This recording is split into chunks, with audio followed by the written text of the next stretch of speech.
Stuart Smith. Thank you, Mr Speaker. I'd also like to begin my speech by acknowledging the contribution that Honourable Heke Parata has made to the education portfolio in particular.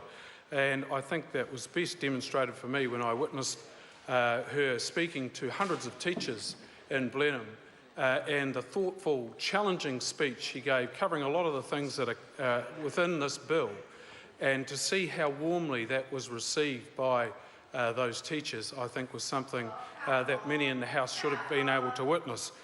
But Mr Speaker, turning to the bill, hearing the contributions from those opposing the bill, there's a theme running through them, and I think it really reminds me of a quote from a Charles Holland Duell, who in 1898 was appointed Commissioner of the US Patent Office.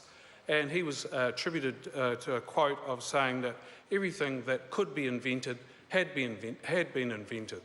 And I think what we're hearing from the opposition to this bill is that there is nothing new could be invented in education. There's no need to change anything, no need to give any flexibility because it's all been invented. Well, that's absolute nonsense.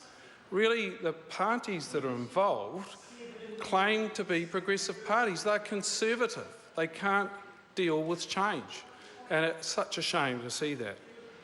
But, Mr Speaker, turning to the actual details in the bill, for example, the Teach First NZ, which was referred to earlier by one of the previous speakers, really one thing that she failed to touch on was the evidence is that those Teach First NZ teachers have improved dramatically the performance of the classes they are teaching.